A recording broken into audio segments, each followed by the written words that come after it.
Is it just us three? I can only say, oh, no, we've got 6 people, right? Sorry, Yeah. I actually haven't used this ACE virtual room before, so this is really cool. Thanks for setting this up, Marcos. And hi, everyone. I'm Bec. So I am in a team called the Customer Support Department within Atlassian.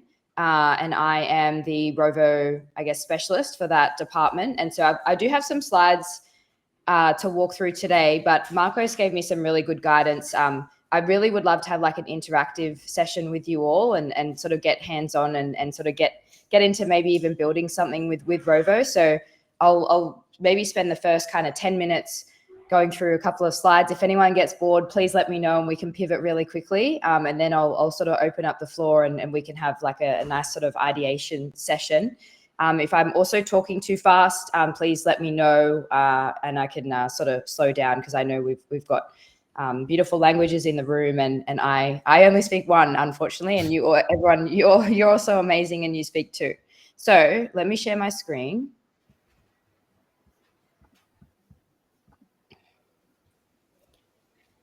All right, can you see my screen? Yep, perfectly. Perfect. Okay. So yeah, I'm back.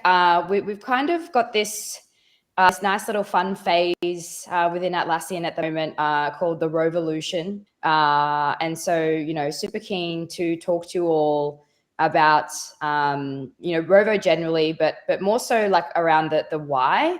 And we believe that the why is really like helping teams act on organizational knowledge. And we also like to have this concept of like human AI collaboration, right? So it's not just about the AI, and AI is a very, sort of pervasive word at the moment. But there's, so much that we need humans for. And so it's, really sort of focusing on that. So welcome to our road tour.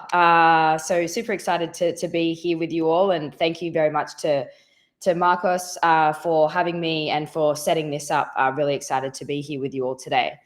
So I did just want to throw a question to this group before we get started, so I know where to start in terms of information sharing. How much does everyone already know about Rovo? Feel free to like unmute and talk, or pop some chat in the thread. But I'd love to know what everyone's sort of understanding is as at today.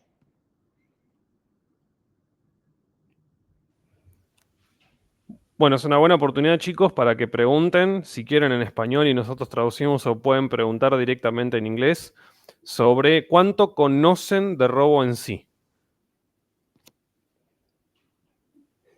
Si quieren escribir por el chat cuánto de Rovo conocen, o si es nada, pero si nos dan una señal por el chat. Thank you, Dan.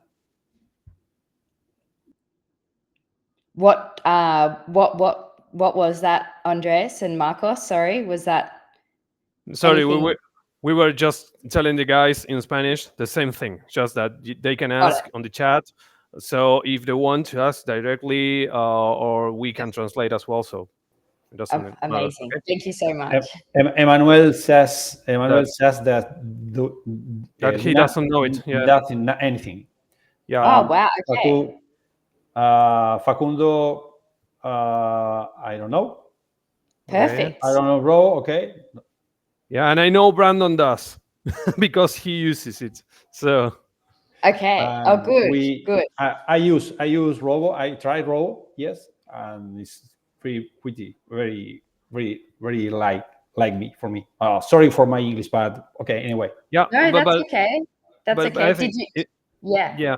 No. In my case, Bec, I also use it, not daily, but I am actually pretty interested because we know that we have like a kind of AI revolution, and there's a lot of offerings from different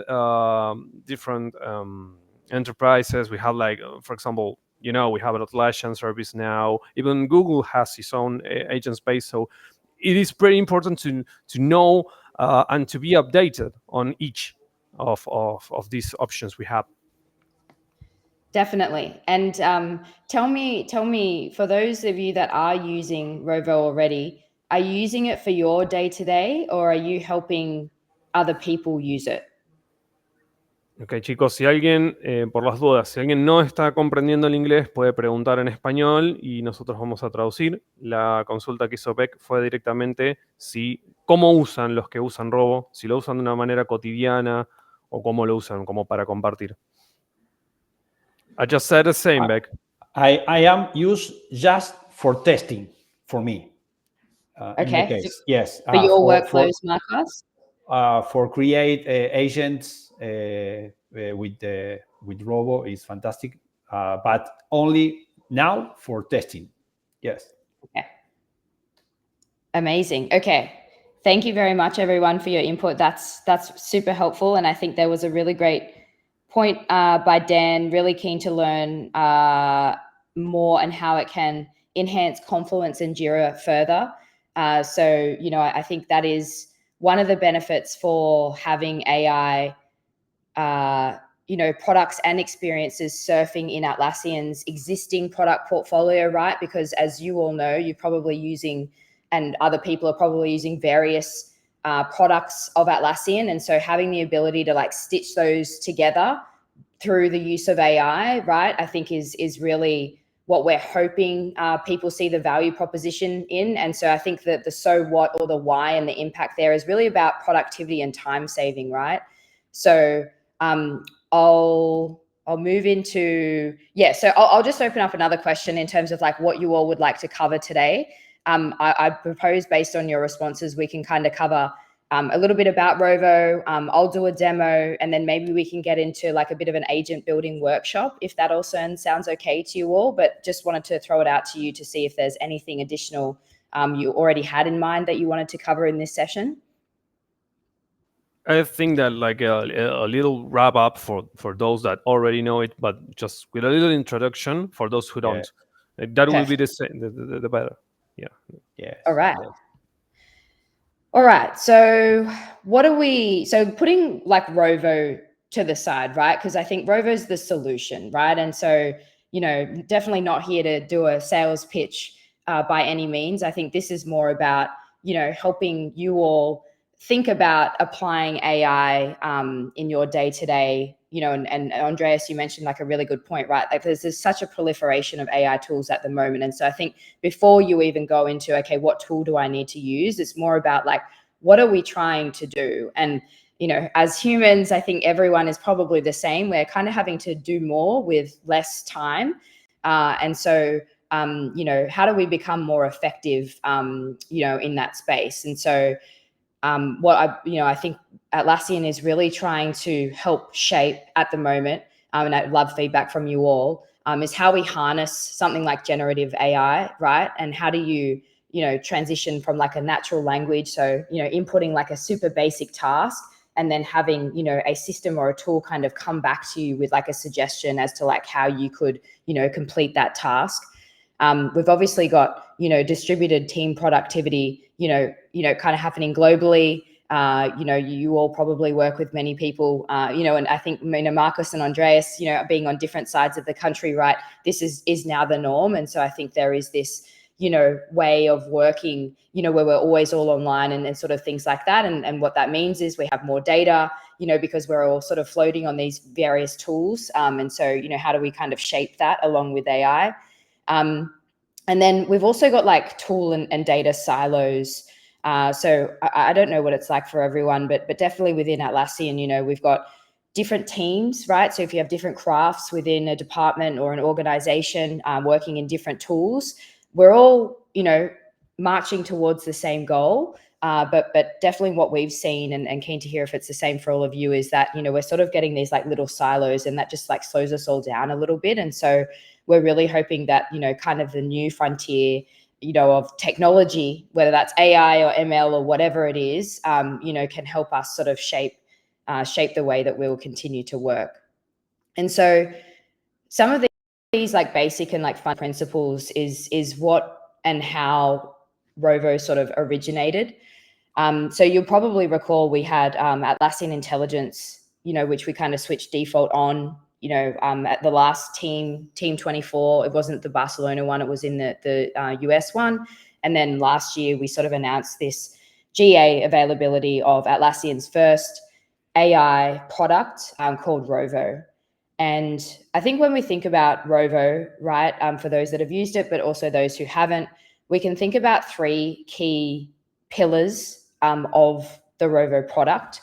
The first being search. So I think, Marcos, you had some good feedback, right? Like, and I can go deep on this, but obviously there's like a lot of tools that you can use to search, right? I think Google is the best, example of that, right? Like you go into a little search bar and then you're able to search, a lot of information. I think everyone's probably aware Atlassian does not have the best search experience to date. And so, we've significantly invested in building out a team over the past 12 months to improve our search experience across the entire Atlassian product stack. And so how that has manifested is becoming a core feature as part of Rovo. I would say the competitive advantage or the value that having search across the Atlassian product stack that has compared to, I don't know if you say Google or if you're using, like Gemini or ChatGPT, right? Their search indexes other information, whereas Atlassian search indexes all of your existing data, all of your existing products. So Dan, like Confluence and Jira, for example, and you're getting search results that are returning information that is relevant based on your ecosystem. So I can talk more about that. We've also made huge strides to have 50 plus connectors, and what those connectors look like. And I'll show you is sort of the 1P apps. So there'll be 1P is like an example is an Atlassian product. So if that's Jira or Confluence, that's considered like a 1P sort of connector that you would connect in. But then we've also got ones like GitHub, Figma, Slack, I think we're working on at the moment. And so it's all based on this concept of bringing all of that information into one place so that you as the user or the searcher, right, are having, you get access to all of that information. And when you type something in for the search, it's indexing like your immediate ecosystem versus, a ChatGPT, which is kind of like more broad. The second core pillar is chat, right? So I don't think chat or like a concept of chatting to a bot, is new for anyone. But it's sort of applying the same methodology that we have in search in Rovo. And so you would get this little chat window and you can have conversations with Rovo, and Rovo, again, indexing on all of your existing information within your Atlassian ecosystem, has the ability to prompt and ask you questions based on the question that you are asking it, and sort of, acts as like a teammate. And I'm sure, you may have seen some promotional videos. If not, I've got a couple, right? But like this concept of having, someone working by your side with you on everything that you're doing is kind of the concept of chat there. The third, I'd say, pillar is definitions, right? At least at the moment, and this is, a fast evolving space. And so what we mean by definitions is that, I'm not sure if you all experience this, but what we found in speaking to customers and users is that there's a lot of jargon that's, kind of happening in work. We're all either using acronyms, or maybe there's like concepts across departments, right, which might cause silos because certain people use certain terminology, and then, maybe it's like a dev team and then a marketing team, right, and they're trying to collaborate to like take something to market. And so the definitions feature attempts to, sort of help different teams understand the terminology within any given like Confluence page, for example, but it also exists in Jira. So you're kind of like getting that shared language and like further attempting to break down the silos that we're getting in across teams. There's a really cool search Chrome extension that I did want to show everyone today. So they're probably like the key 3 pillars. There's obviously another search experience. So the way that search will surface across a lot of the product surfaces, there's a couple of different experiences. So was keen to take everyone through that. And then the thing that I'd love to do is like a workshop with you all, or just like an ideation session, is like this concept of an agent, right? Because Atlassian has a number of out-of-the-box agents, and out-of-the-box just means, we've prepared some agents, if you like, with some prompts that do some, recurring jobs as identified by customers of Atlassian and users. And so, you know, sort of showing you all some of the agents which are currently available, and then also just showing, you know, if you wanted to create your own agent, and maybe Marcos, you can share some of your learnings. It sounds like you've done a lot there, but just wanted to get you all across agents, because I think the agents is really where a lot of the power is, right? Like if you think about, very simply, and we can think about this together, what are some of the recurring jobs that you would do on your day that could be automated, right? And I'm sure you can probably think of like 5 immediately. And so I think the value in really getting the best and the most out of Rovo is going to be like understanding how to think through, okay, I have this job to be done, and then how would I configure a Rovo agent to actually help me do that? And so yeah, I'd really love to spend a bit of time with you all on that today, because that's really where you'd unlock the value. As you all know, it's so amazing that we have so many AI tools that are available to us. I think like the adoption piece and like making sure that people fully understand like how to use them and how to get the value out of it is probably where we're at this inflection point. And so we at Atlassian trying to do a good job of that. And likewise with all of you, it'd be great to empower you all to do that as well for yourselves or for other sort of communities that you're in. I'll just pause there because that's a lot of talking. Does anyone have any questions, or is there anything that I could provide more clarity on in terms of this overarching? I'll go into like deep dive a bit more, but yeah. Oh, it's clear. About the agents is fantastic, because it's not necessary that do you develop anything. You can create the prompt and like a no code. Yeah. Yes, it's no code, and you create your own agent is fantastic. I think like there's some things that are not said, but still we have those implied. Like for example, that the paradigm shifts we are having these days regarding Atlassian, not just Atlassian intelligence or the approach from Atlassian to artificial intelligence per se. But the thing is that we think about artificial intelligence like sewn through all our processes today, and I think that that's great, because it takes us to another type of thinking process. For example, it is not uncommon to say for a company, okay, we use artificial intelligence in our company, but it's like using a hammer on a wood shop or something. It's so normal these days, and I think that that's great.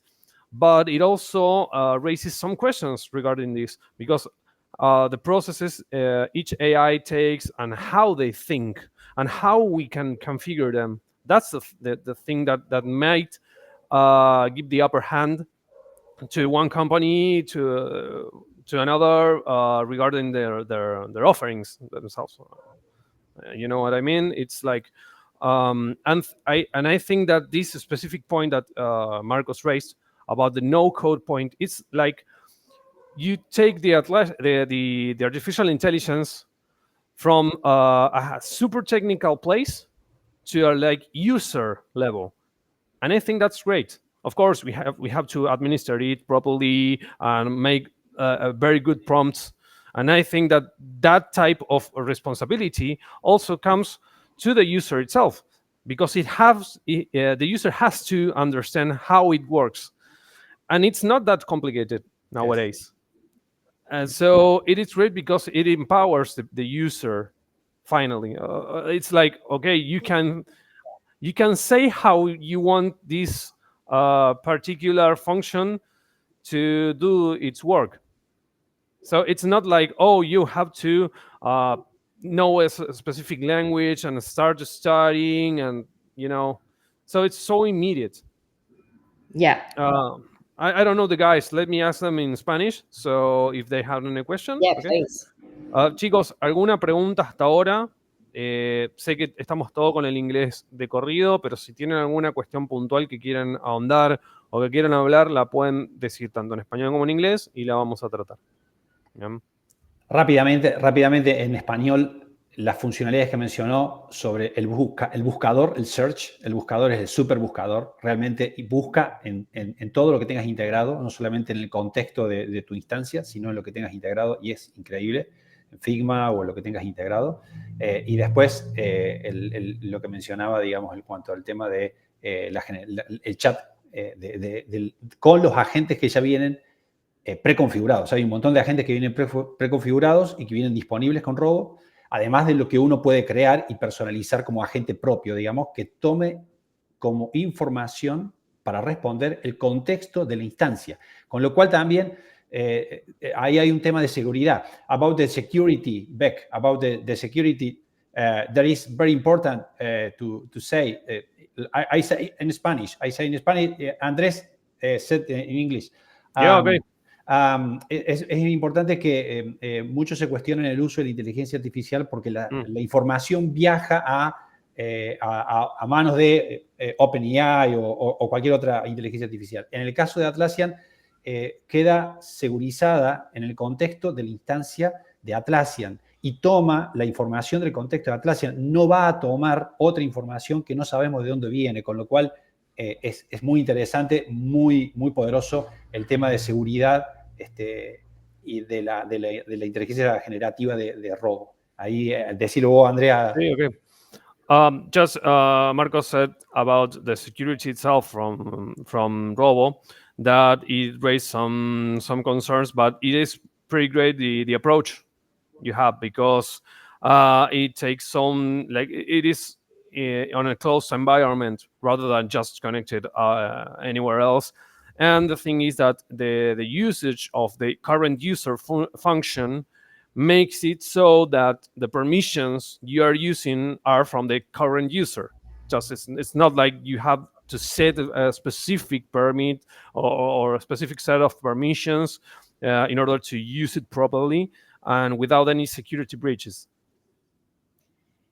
Yeah, that's exactly right. And you're both touching on such an important fundamental principle of Rovo and for Atlassian is really maintaining the existing trust that we have with customers around how we handle their data and privacy, especially when it comes to AI. And so, yeah, I don't know if how deep you want me to go into that in this session, Marcos, but I'm happy. We've got, an online trust center. We've got diagrams that I can send through. I think that the TLDR for everyone in this room, right, on the privacy piece, privacy and trust, is that Atlassian has invested significantly. I would say more than some of our competitors in the simplest way to think about it is like an orchestration layer that sits between the open source models. So if you're thinking about Gemini or OpenAI, we have like an entire layer that sits, a security layer that respects all of the existing DPA, all of the I would say infrastructure that Atlassian currently has around protecting customer data and our product systems and everything that is consumed. And so what that really means is that none of your data is actually being transferred to those models or those open source products. It's going through an orchestration layer, and there's like a lot happening to that data, and it just doesn't transfer in the form of data. So it's a really important point, and it would be great to get feedback from you all if the messaging is clear and if we've done a good job of talking about that, because that's still a muscle I think that we're learning to build. And, we need to balance sort of time to market, but then we also need to be really respectful of our existing customer base, because that is really the power when we think about unlocking any of this for Atlassian, is like making sure that we have that muscle and that all the customers feel really comfortable with how their data is being handled. All right. Should I keep going then? Is this okay? Sort of flow useful for everyone? Okay. I'm going to skip through some of these because these are some data points. Like I think, obviously wanted to come with some data. We've been doing a lot of, sort of customer research and customer surveying over the past, I want to say 2 years, right? And so the product that you're seeing and that you will see today has been based on feedback that we have received, as open company, no BS, and always, very product led and very, customer feedback led company. And so, we've got a bunch of stats, but I did just want to get into, I actually want to get to you guys, like show you guys like the product, and like we can play around in it, because I think that's really where the magic is, and hopefully it'll be a little bit more interactive. So we talk about like Rovo search, being the bridge to companies' knowledge. I don't think there's any sort of surprises there. Lots of connectors, as you can see. What's our next slide here? I'll just get through these. So that's the chat app. I might go into like the chat app sort of specifically. I think the one thing that I probably haven't spoken most about, and I'm not sure, how familiar is everyone with the teamwork graph concept within Atlassian? About the team graph? Teamwork graph? Yeah. Yes, so good. Yes, it's fantastic. The idea is a concept, and the architecture. I think that all organization can be retrieve information about all of the platform. Okay, perfect. So yeah, when I think about when we come back to like the trust and security piece as well, like the teamwork graph is I think ultimately that sort of like platform or that insight layer that's sort of serving all the AI experiences. And so very important, just want to caveat that like that entire, sort of information base, which is like the knowledge on each of you, right? Like that's Marcos and Andreas and everyone on the call. Like that's the ecosystem, of you and your work. And so that underpinning all of these experiences, obviously the more data we have, and I think that's really where Atlassian shines as well, right? Because we use so many different products within Atlassian, and then there is so much data, it makes a different experience, especially when we're trying to solve problems for ourselves. Okay, Rovo search. So yeah, these are just some mocks, so I don't think there's anything new here. It's all just a bit marketing-y. So then we're sort of getting into agents. I do want to talk through some of the agent slides. I'll just find. So these are some mock-ups around what the agent, this is Agent Studio as well. So are you all going to team, the upcoming team in US? I would love to, but not in this occasion. It's hard to get into, isn't it? I'm not going either. I don't know if it's too complicated in order to get in, but for me, it is to get out of the country itself. Yeah. Okay. Well, we need to bring it to Argentina then. Maybe that's the solve. But there are some announcements coming up in less than 4 weeks. So just on the configuration point, right, that you both mentioned, and I think is the largest barrier to anyone using like a low code, no code way of automating and applying AI to their work is right, is how do I even start that journey, right? Like how do I think about the job that I need to solve, and then how do I build an agent? Like where do I go? How do I start? And then it's probably less about what piece of technology we're using. Are we using AI? Are we using automation? Like what are we using? And it's more about like how you configure that workflow. And so we're going to introduce this concept of an agent studio, and it'll be called the Atlassian Studio, right? And so this is a little bit of like, I hope I'm allowed to share this. I think I am, but maybe just keep it to yourselves until we get teams. So this is like early information. We, based on customer feedback, are hearing that largest barrier to entry is definitely this whole, configuration piece and where do I go to start?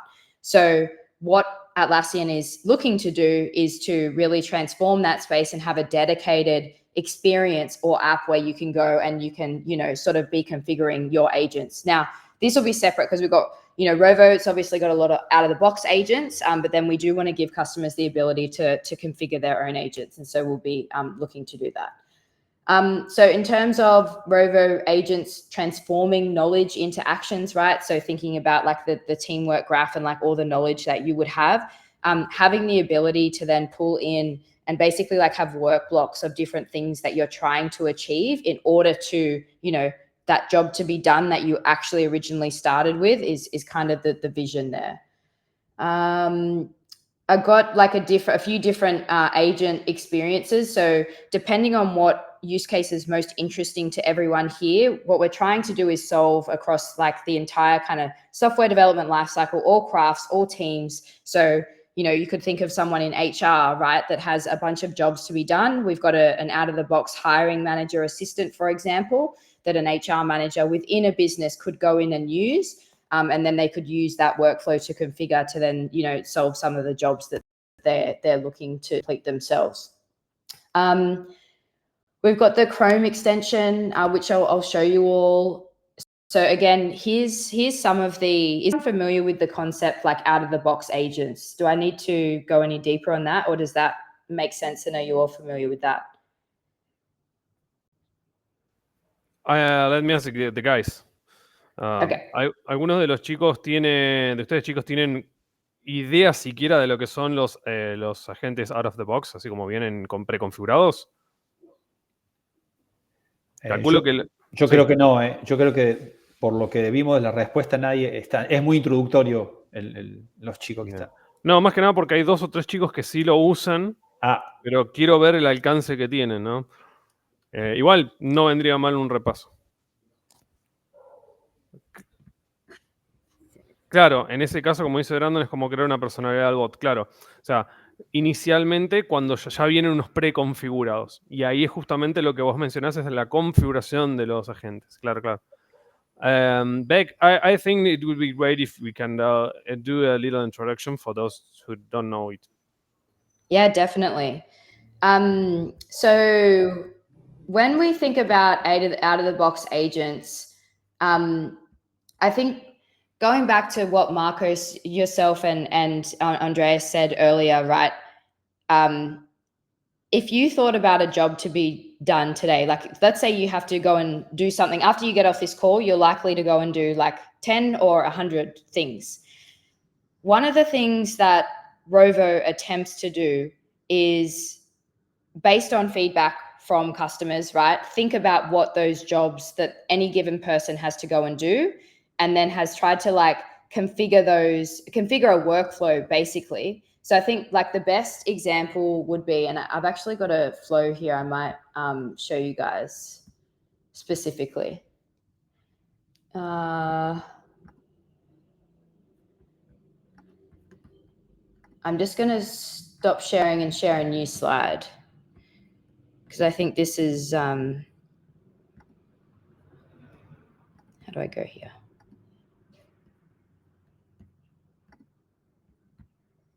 Okay, so let's say you're a customer service agent, for example, right? And so based on your job is, right? And so we can think about, well, we can actually think about it from a product manager. Maybe that's a better use case. So in terms of where a product manager would start, and you could all just insert like your jobs to be done based on your different roles during the day. A product manager reads Jira issues to find common threads, you know, of customer feedback. And so the job that we're trying to do here is synthesizing customer feedback.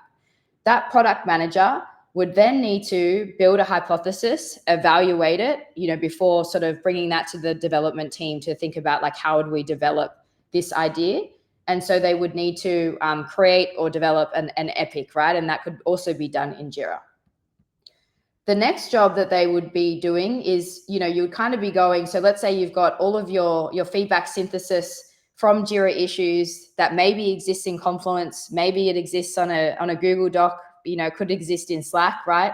But basically what they would then, the product manager would do then is copy and paste that information to, you know, within Jira. So then we could build out like the work or the, you know, sort of epics and features and stories for that development team to then assess like what you know, sort of the work backlog would look like.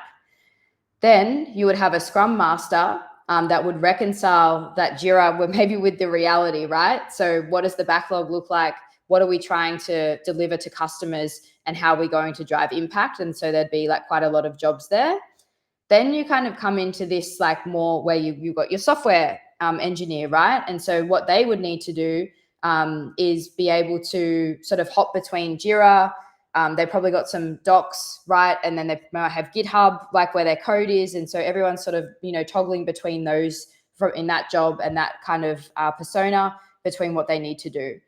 The next thing is that then the product manager would come back, once obviously the software, and this is a very accelerated, I think, delivery cycle. The product manager would then come back. They would read the Jira issues to understand what was actually delivered. And then we would have, a release to customers. We would have our community posts. We would have our release notes, etc.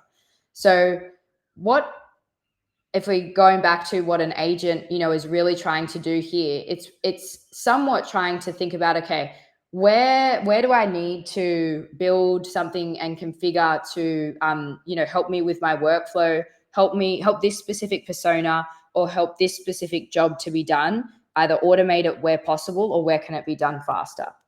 So then what we went through this exercise of, interviewing customers and asking and trying to understand like how much time does each of these personas spend on that specific job to be done, right? And I think we're probably generalizing these jobs to be done because, as each of you would know, like in any of these, specific, checkpoints on this S curve, there's like 50 jobs that kind of would sit in any given, sort of milestone here.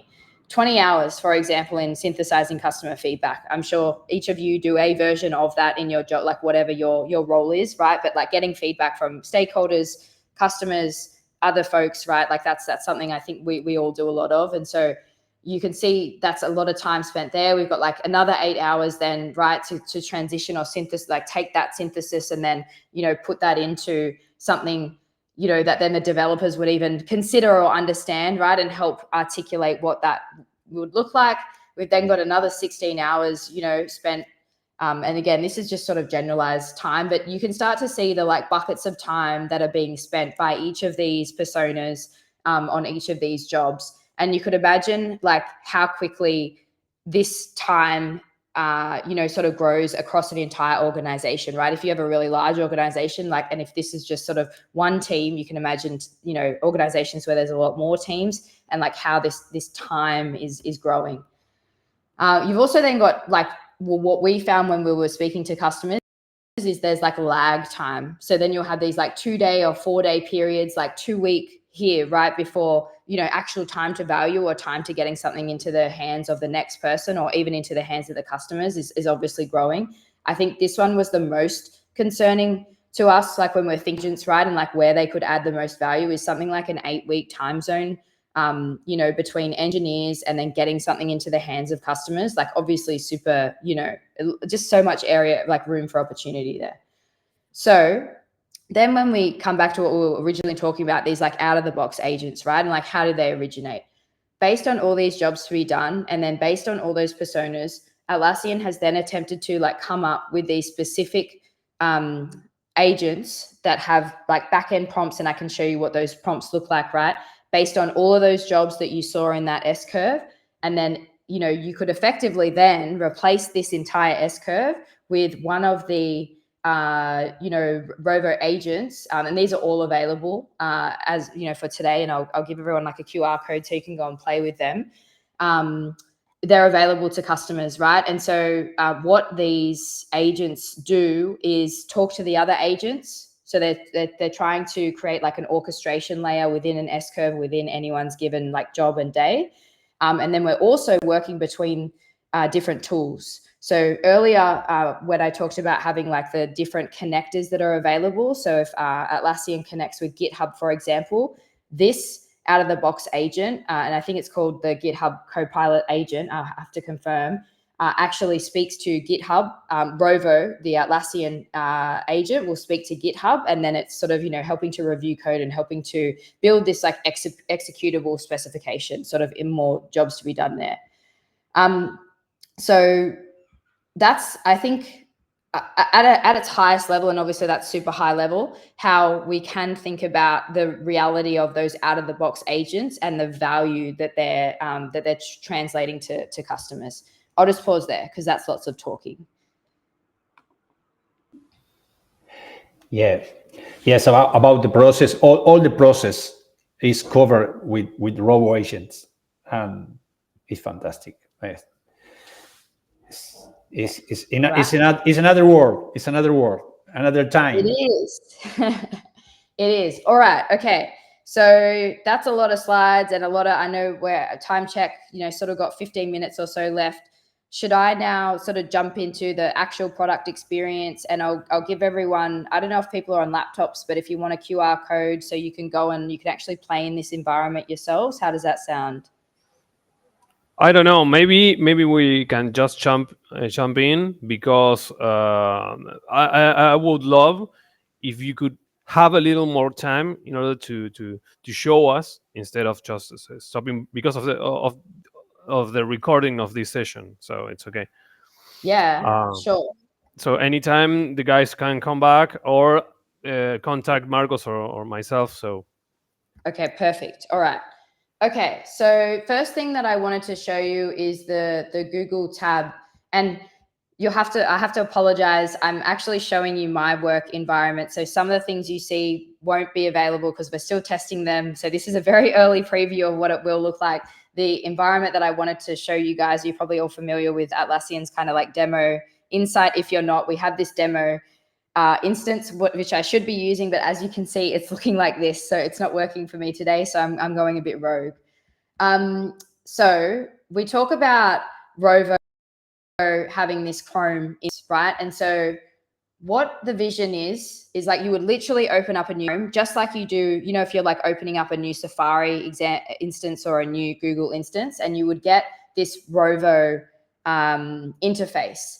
And so what the interface will give you is like two of the core capabilities of Rovo that we talked about earlier, right? Which is chat.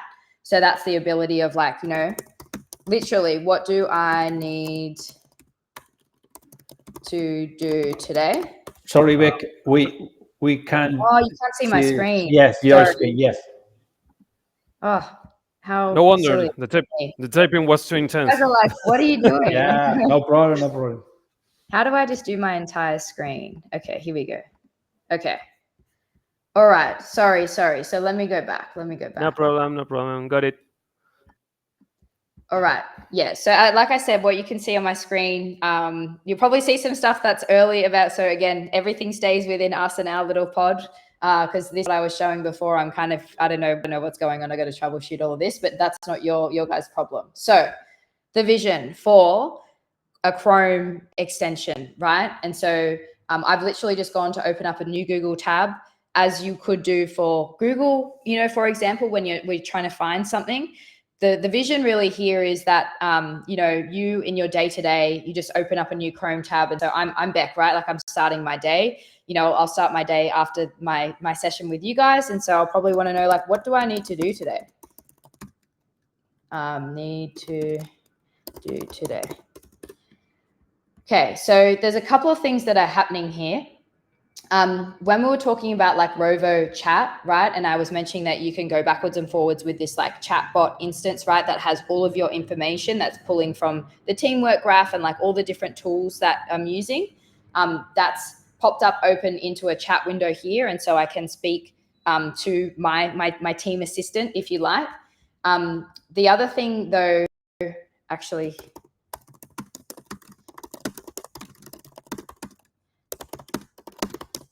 is the core capability of search. So you can and again, it depends how you like to manage your work. I probably like to do my work in two different ways. So it's like understanding what I would need to do in a day. And then I like to be able to link through to those resources to figure out what Confluence page I might need to read, right? Or what development timeline I might need to work within Atlassian. And then, I'm going to have to ship that to customers and hopefully, and some of these features will be it. So I can do that two ways. So I can do that chatting directly with Rovo, which is the core chat capability with Rovo that we have here. And so you can see that some of the tasks that I need to focus on have come up. I do need to review and update some of the information on some of my reporting. I've got more reporting. I've got some enablement planning work for some upcoming rollouts that I need to do. I've got some readiness that I need to prepare for customers. And then what I really love the most about this little agent over here is like the prompts that are also kind of happening here in terms of, okay, are there any urgent tasks in Jira? And then being able to click on that and then that having searched my entire infrastructure. So obviously, like, you'll know that you have urgent tasks, right? And maybe some of you all manage your own to-do list. I probably don't manage a to-do list anymore. I solely rely on, and look, I've got nothing urgent, which is good. I don't know if that's actually factual today though. But what I love most about it is, you know, the ability for it to help me think and to be faster at my day job. I just want to pop back over into search here, right? And then I'll go into agents. I think that's where there's a lot of the work that I'd love to chat through. So this is chat, right? If we think about like the chat experience, and then what I'm bringing up on the screen here now is the search experience. And so what we saw earlier in terms of the connectors, right? And I mentioned the connectors, but I've got all my Atlassian connectors over to the side here. And then I've got a whole bunch more. These are all the connectors I think either will be available to you all or are becoming available, right? I can choose and I can connect those. So I might like to connect GitHub because it might be shipping some code, right? And, you know, maybe we're not using Bitbucket, maybe we're using GitHub, right? Which we probably shouldn't be. Then I've got, you know, my Gmail, right? And so I can connect each of those apps. And then when I search for anything here, it will then produce like a list of the Confluence pages that are relevant to me, but then it will also start to include, based on what I have connected, links out to each of those apps. Yeah, so I really like, I don't know how familiar you guys are with Loom as well. Like to break down a lot of the silos in the team that I work in, for example, we record a lot of Looms to each other instead of having meetings, and then we make those Looms available. And so when I'm trying to prepare a Confluence page, or if I'm trying to complete something, I'll usually have to look at a combination of Confluence pages, but then also what's going on in Loom. And so having the ability for all of these searches to like come up when I'm talking something as simple as, you know, what do I need to do today, or what are the things that I need to focus on, I find really beneficial and important. I'm just going to jump across to agents then. So the experience that you will all have on the demo instance that I give you might look a little bit different to what this experience looks like. But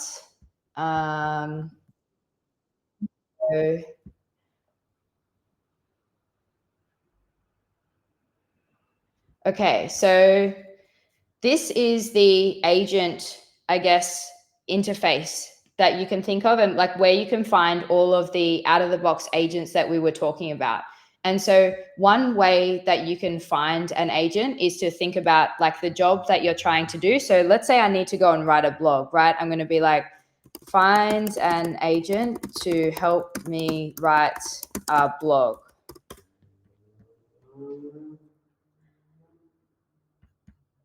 So there's a couple of different ways that you would be able to invoke an agent as well. And so you can favorite agents, right? So I have a couple of different agents that I've created, but then also agents that are available. So these are the agents that I've created, and then you can also go into creating an agent itself. So I'm just going to find, because I do need to write a blog today.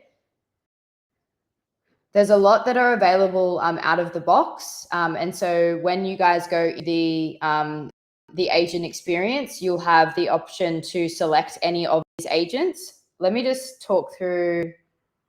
I'll use this one.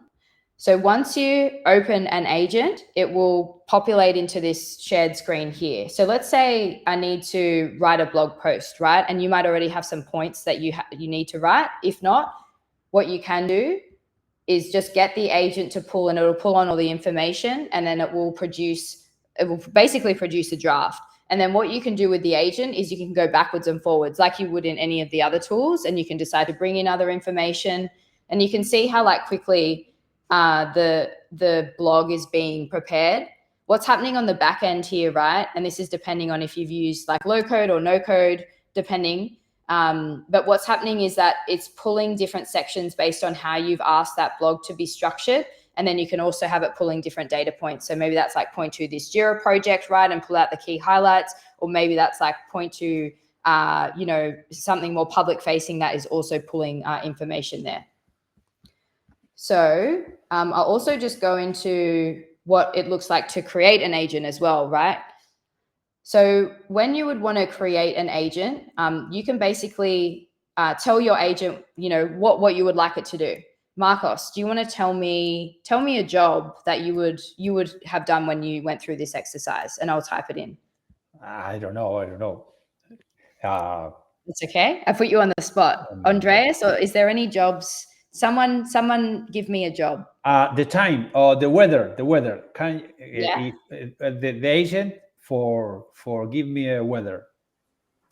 Okay, I want an agent to give me weather updates. Yeah.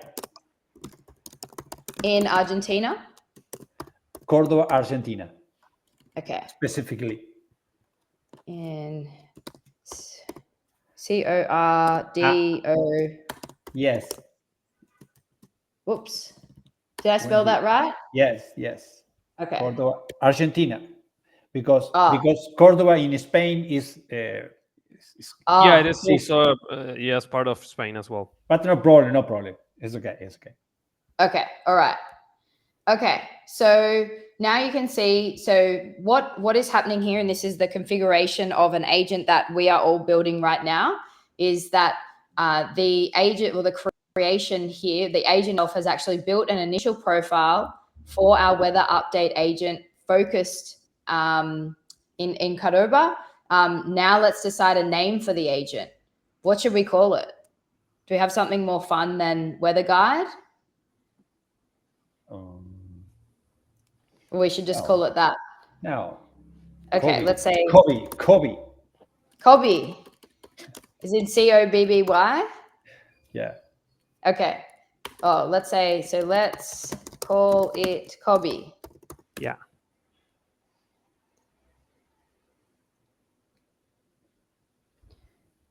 Okay, so we've got our Cobby. What about some conversation starters? Like what would we like to know about the weather? Do we want to know like when it might be a good time to surf? Let's say if you want to play a basketball game just outside, for example, when would it be a good time?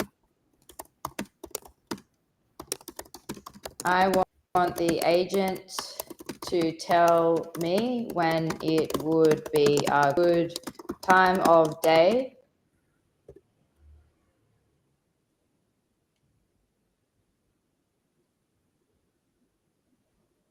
So then you can see what's happening over on the right-hand side here, right? Is that it's providing conversation starter suggestions. And then when we talk about instructions here in this piece, these are the instructions for the agent. So based on the kind of like natural language that we've applied on the left-hand side of the screen, the Rovo agent is determining like what jobs it would do, right? So when you're thinking about that S-curve we were looking at previously, it's trying to like pick up what are all the jobs that you would do as a human and then try and put them into the agent. So maybe the last instruction I would say is like, I'd like, and then I know we've only got 4 minutes. I'd like to receive these updates every morning, let's say, just put that. Ugh.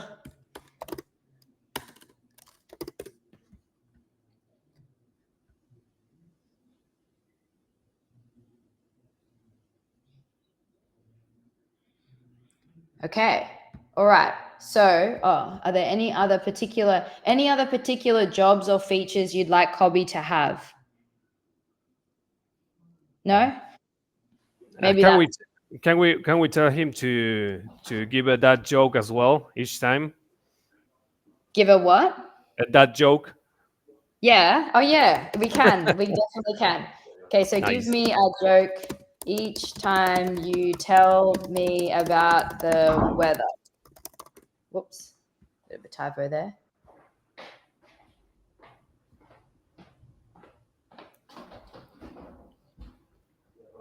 And this is where we start to get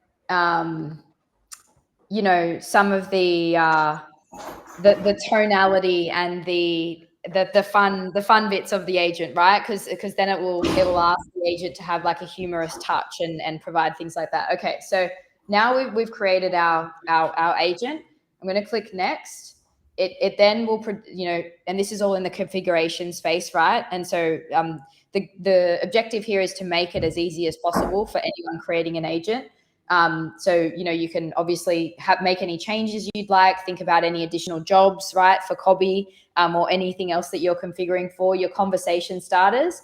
And then also what's really cool is you would all have existing knowledge or existing places that you're doing work, right? If that's, I think Dan, you mentioned, but like Confluence, Jira, anywhere else, right? And so what you have the ability to do is click for Cobby or your agent to reference specific resources. And then what that effectively means is that agent points towards us, and then it will pull information based on the jobs you've given it in order to produce an output.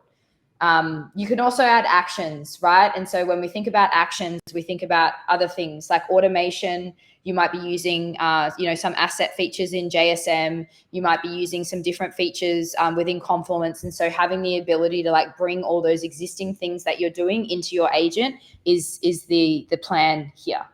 All right, so I'm going to create.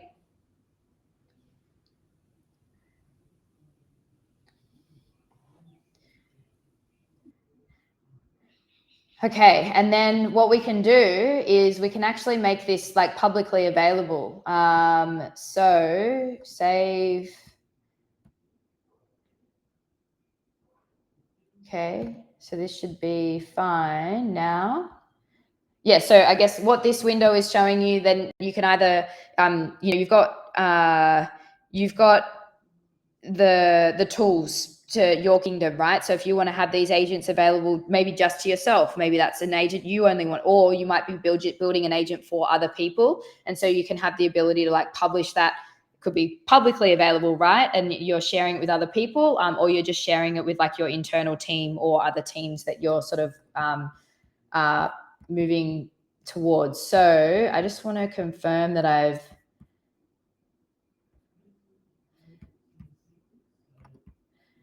just want to see, let's see if we can see it now. So if I go into my agents, I should be able to see Cobby.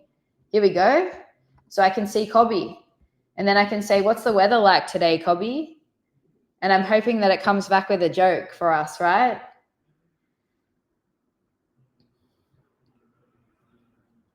The other thing I'll note is I think it's been a bit slow today, right, in terms of the latency and the response times here.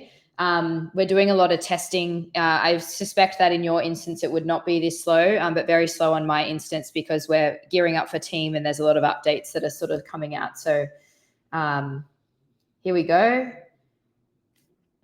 Oh, this is good. Okay, so couldn't find the weather. Might be something to do with my location potentially. In the meantime, here's a lighthearted joke though. Why don't scientists trust atoms? Because they make up everything. Yes. because Córdoba exists in Spain and Argentina. Oh, that's why. Okay. And another place too, Córdoba exists in many places. Córdoba. Okay. That's probably the only thing I would say about creating agents. And as you guys probably know, testing out all your own AI is like, it's almost like teaching a child something. And so unless I'm giving it specific instructions, like to your point, I should have given it, it's called Córdoba in Argentina and not Spain, right? Then otherwise it would get confused. That's probably the only thing to let, leave you all with.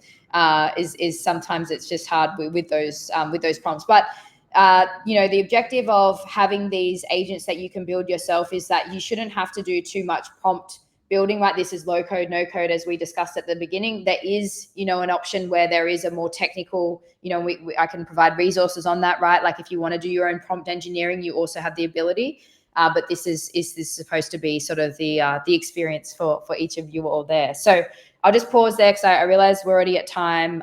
Did you have any questions, Marcos, Andreas, or anyone else? It was a very fantastic review of Rovo. Oh, good. Okay. Marcos, I might follow up. We've got like lots of public facing like Loom and resources. I'll just share them with you. You can share with everyone. And then if there's follow-up sessions or follow-up questions you have, I'm always available. Bec, something that we might want to take a look in the next session, if we have some. It is about watching about the integrations itself. Because, for example, in RoboSearch, we can search for certain things that are connected between platforms. But the extent of this feature, I think that it would be great if we can see it in another session or something like that. Because we have, for example, at my workplace, I have a specific use case that someone asked me regarding, for example, let's say Robo and SharePoint connections. And so when we want to see about the capabilities in this feature specifically, it is often said, okay, it's not what I can do with this tool, but what about the things that we can't do? So in all this extent, it is, I think it's great for us, for example, for me at least, that we work with trying to help the client to choose a proper tool when we can use certain tool or not, depending of the use case. Yeah. Okay. I'll try and find some resources specifically, but yeah, you would definitely be able to help your client determine what permissions, maybe there's like some information they'd like to protect, or things like that. And so you will have the ability to customize all of that when we talk about like the 3P connectors in the search experience. Definitely. Yeah. So we'd love to hear more about your use case so that we can provide you with the right enablement, and you can help your client for sure. Okay. It will be lovely. Awesome. Well, I will ask the guys in Spanish now. Muchachos, ¿alguno tiene alguna pregunta o algo que quieren saber en particular antes de que cerremos la sesión?